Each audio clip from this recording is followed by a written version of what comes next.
Always nice to start with an isolation movement. Push downs we're doing for the triceps. Try and get a full stretch, 20 to 30 reps for the warm up, and just fill the muscle up as much as possible. I try and get at least 2 or 3 nice gentle sets before I get into anything heavy, just to get the body warm and loose. Okay, just slightly increasing the weight now. Again, keeping the form nice and strict. Keep the movement going.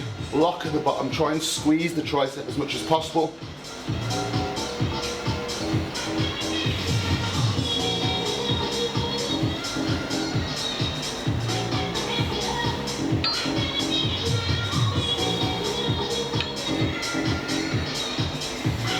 Okay, now on the last few, I'm just going to slow the speed right down.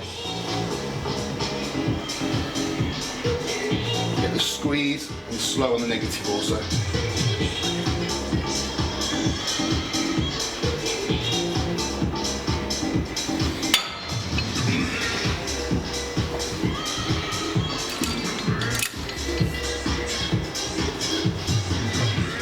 Okay, now my rep range.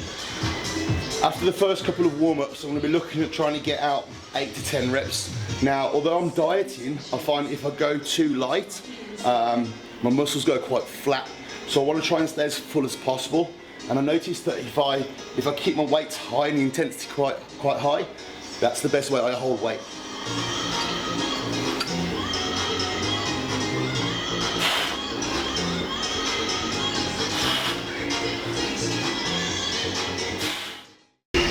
Okay, basically just jumped off the push downs. I'm going to try and get some size and some density now with some French press. I find this better than the skull crusher, so you can get a nice angle on the squeeze and get a good stretch all the way back.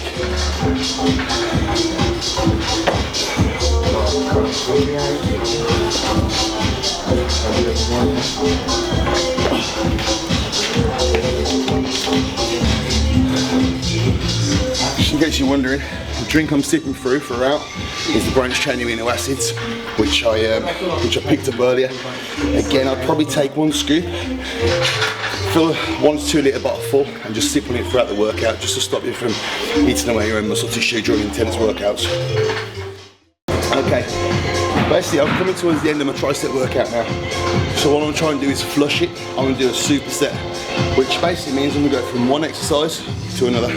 So I'm going to do a compound movement, which basically means using more than one muscle group, which is going to be close grip bench press, and I'm going to move over and do the push downs, which I warmed up on earlier. Ideally 6 to 8 repetitions, 12 to 15, and keeping it quite nice and strict, and try and get as much pump in the triceps as possible.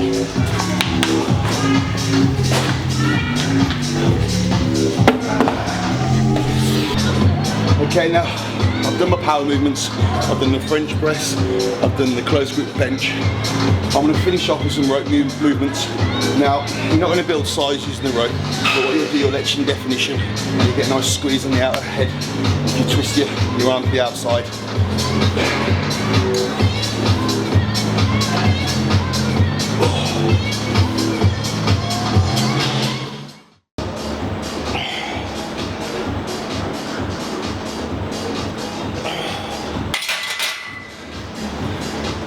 Okay, warming up on the bar.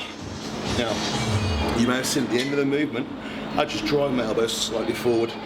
Now the reason I'm doing this is I want to try and work on my peak and my bicep. So basically it's the middle, you'll bring that out more.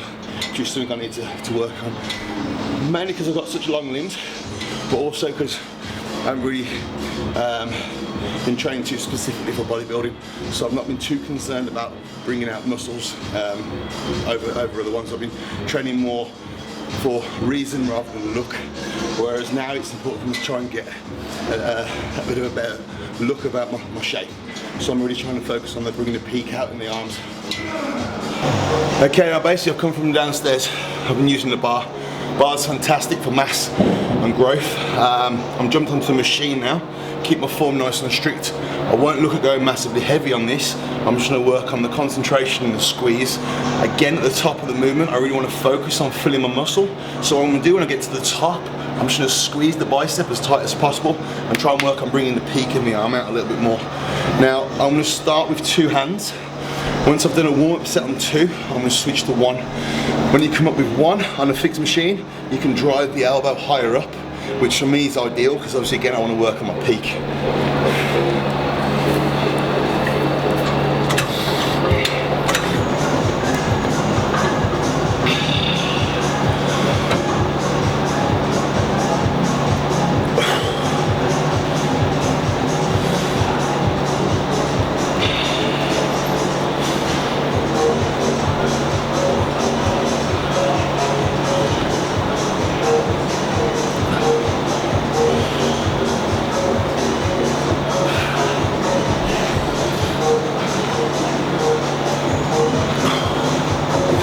Okay, now you'll notice when I do come up on this one, that's pretty much my range of motion, the limits of the movement I can get, which is fine, but you do find it burns quite a lot of the forearm as well. So I'm going to drop the weight a tiny bit now, and my next set, I'm going to single arm, which again, I want to drive the elbow up the tiniest of bit.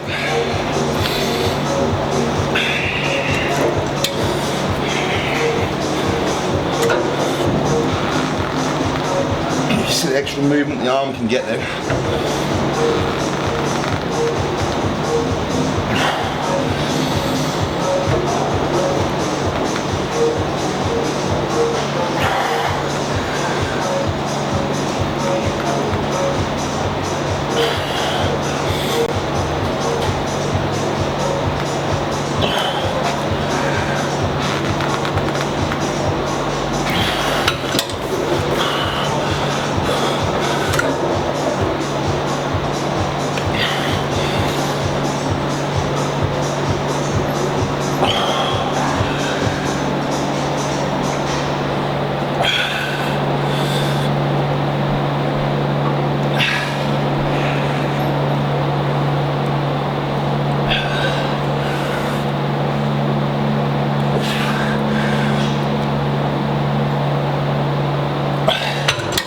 Now, something to watch out for when you're doing curls is your wrist position. A lot of people tend to start doing this. If you do that, you can see straight away it's the forearm that gets worked, so you're going to lose the pump in the bicep, and it'll be your forearms that basically end up getting overtrained and burning out before you get a burn in the arm.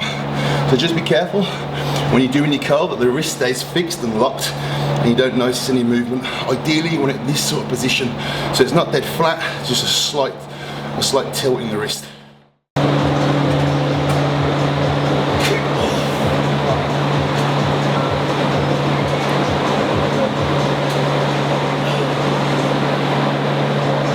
Okay, that's the end of the workout then, guys.